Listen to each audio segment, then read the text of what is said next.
یہ شاید دنیا کے سب سے مشہور اور سب سے زیادہ غلط سمجھے جانے والے جملوں میں سے ایک ہے۔ بچپن سے ہم سنتے آئے ہیں کہ سائنس نے ثابت کر دیا ہے کہ انسان پہلے بندر تھا۔ لیکن کیا واقعی سائنس یہی کہتی ہے؟ یا پھر ہم نے ایک پیچیدہ سائنسی نظریے کو صرف ایک مختصر جملے میں بدل دیا ہے؟ آج ہم جانیں گے کہ چارلس ڈارون نے اصل میں کیا کہا تھا، سائنس کن شواہد پر اپنی بات کرتی ہے، اور اسلام انسان کی تخلیق کے بارے میں کیا تعلیم دیتا ہے۔ اس سوال کا جواب جاننے کے لیے ہمیں تقریباً 200 سال پیچھے جانا ہوگا۔ سن 1830 میں انگلینڈ کا ایک نوجوان چارلس ڈارون تحقیقی جہاز HMS بیگل پر دنیا کے مختلف حصوں کے سفر پر روانہ ہوا۔ اس سفر کا مقصد جانوروں، پودوں، چٹانوں اور قدرتی ماحول کا مطالعہ کرنا تھا۔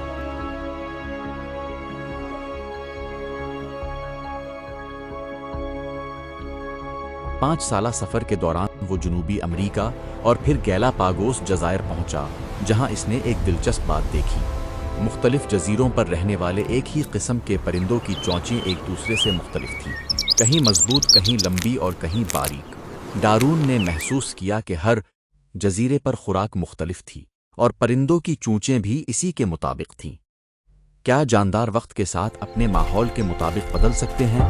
یہی سوال آگے چل کر ارتقاء کے نظریے کی بنیاد بنا، لیکن یہاں ایک بہت بڑی غلط فہمی پیدا ہوئی۔ زیادہ تر لوگ سمجھتے ہیں کہ ڈارون نے کہا تھا کہ انسان بندر سے بنا ہے۔ حقیقت یہ ہے کہ اس نے اس انداز میں کبھی یہ دعویٰ نہیں کیا۔ تو پھر سائنس اصل میں کیا کہتی ہے؟ ارتقاء یا ایوولوشن دنیا کے سب سے زیادہ غلط سمجھے جانے والے سائنسی نظریات میں سے ایک ہے۔ اکثر لوگ سمجھتے ہیں کہ ارتقاء کا مطلب ہے ایک بندر آہستہ آہستہ انسان بن گیا، لیکن سائنس ایسا نہیں کہتی۔ سائنسی نظریے کے مطابق انسان اور آج کے چمپینزی، گوریلا اور دوسرے بڑے بندروں کا ایک بہت قدیم مشترکہ آباء و اجداد تھا۔ وقت کے ساتھ اس کی مختلف شاخیں الگ الگ سمتوں میں بڑھتی گئیں۔ ایک شاخ سے آج کے چمپینزی وجود میں آئے، جبکہ ایک دوسری شاخ سے وہ سلسلہ آگے بڑھا، جس کے نتیجے میں جدید انسان وجود میں آیا۔ اسے ایک آسان مثال سے سمجھیں۔ اگر آپ اور آپ کے کزن کی شکل میں کچھ مشابہت ہے، تو اس کا مطلب یہ نہیں کہ آپ پہلے آپ کے کزن تھے۔ اس کا مطلب صرف یہ ہے کہ آپ دونوں کا ایک مشترکہ دادا یا پردادا تھا۔ سائنسدان انسان اور چمپینزی کے تعلق کو بھی اسی طرح بیان کرتے ہیں، لیکن سوال یہ ہے کہ وہ ایسا کیوں کہتے ہیں؟ اس کی ایک اہم وجہ فوسلز ہیں۔ فوسلز قدیم جانداروں کی محفوظ باقیات ہوتی ہیں، جیسے ہڈیاں یا دانت، جن کا مطالعہ کر کے سائنسدان ماضی کی زندگی کے بارے میں معلومات حاصل کرتے ہیں۔ دوسرا اہم ثبوت DNA ہے۔ جب انسان اور چمپینزی کے جینیاتی کوڈ کا موازنہ کیا گیا تو ان میں کافی مماثلت دیکھی گئی۔ اسی بنیاد پر بہت سے سائنسدان یہ نتیجہ اخذ کرتے ہیں کہ دونوں کا ایک قدیم مشترکہ آباء و اجداد تھا۔ لیکن یہ بات یاد رکھنا ضروری ہے کہ DNA میں مماثلت کا مطلب یہ نہیں کہ آج کا چمپینزی انسان کا آباء و اجداد ہے۔ یہ صرف سائنسی نظریے کے مطابق ایک مشترکہ قدیم تعلق کی طرف اشارہ کرتی ہے۔ اس کے باوجود ایک اہم سوال باقی رہتا ہے۔ اگر سائنس کا یہ موقف ہے، تو پھر اسلام انسان کی تخلیق کے بارے میں کیا کہتا ہے؟ اب سوال یہ ہے کہ اسلام انسان کی ابتدا کے بارے میں کیا کہتا ہے؟ قرآن مجید کے مطابق انسان کی تخلیق کا آغاز حضرت آدم علیہ السلام سے ہوا۔ اللہ تعالیٰ نے حضرت آدم علیہ السلام کو اپنی خاص قدرت سے پیدا فرمایا، اور تمام انسان انہی کی نسل سے ہیں۔ مسلمانوں کے لیے یہی عقیدہ بنیادی حیثیت رکھتا ہے۔ اسی لیے بہت سے مسلمان علماء یہ رائے رکھتے ہیں کہ انسان کی ابتدا کو کسی دوسرے جاندار سے ارتقاء کے ذریعے بیان نہیں کیا جا سکتا۔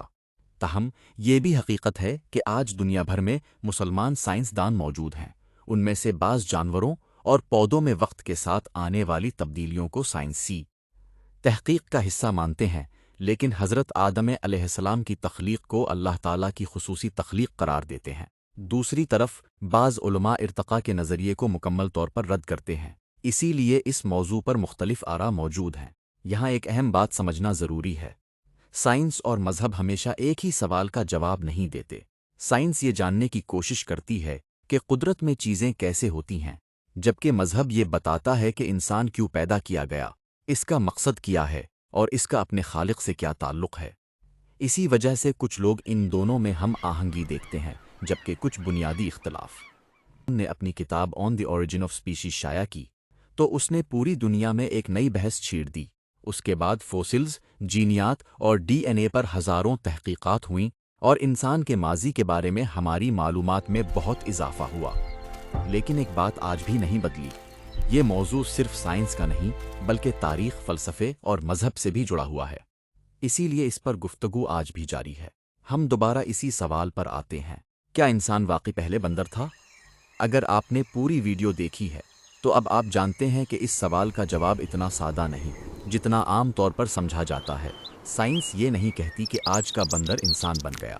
سائنسی نظریہ یہ پیش کرتا ہے کہ انسان اور آج کے بڑے بندروں کا ایک بہت قدیم مشترکہ آباء و اجداد تھا، اور وقت کے ساتھ مختلف شاخیں الگ الگ سمتوں میں ترقی کرتی گئیں۔ دوسری طرف اسلام یہ تعلیم دیتا ہے کہ حضرت آدم علیہ السلام پہلے انسان اور پہلے نبی تھے، اور انسان کی تخلیق اللہ تعالیٰ کی خاص قدرت سے ہوئی۔ مسلمانوں کے لیے یہی عقیدہ بنیادی حیثیت رکھتا ہے۔ یہ دونوں نقطۂ نظر مختلف بنیادوں پر قائم ہیں۔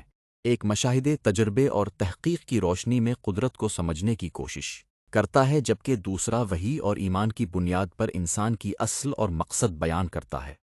اس لیے ضروری ہے کہ ہم کسی بھی موضوع پر رائے قائم کرنے سے پہلے اس کا اصل موقف سمجھیں، نہ کہ صرف سنی سنائی باتوں پر یقین کریں۔ شاید اس ویڈیو کا سب سے اہم پیغام بھی یہی ہے کہ انسان پہلے بندر تھا ایک سادہ جملہ ہے، لیکن اصل بحث اس سے کہیں زیادہ گہری اور پیچیدہ ہے۔ علم کا تقاضا یہی ہے کہ ہم سوال کریں، تحقیق کریں، مختلف نقطۂ نظر کو سمجھیں اور پھر اپنی رائے قائم کریں۔ اب آپ کی کیا رائے ہے؟ کیا سائنس اور مذہب ایک دوسرے کے مخالف ہیں، یا وہ انسان کے مختلف سوالوں کے مختلف زاویوں سے جواب دیتے ہیں؟ اپنی رائے کمنٹس میں ضرور لکھیں، لیکن احترام اور دلیل کے ساتھ۔ اگر آپ کو ایسی تحقیقی اور معلوماتی ڈاکیومنٹریز پسند ہیں تو ویڈیو کو لائک کریں، چینل کو سبسکرائب کریں اور بیل آئیکن ضرور دبائیں تاکہ آنے والی ویڈیوز آپ تک سب سے پہلے پہنچ سکیں۔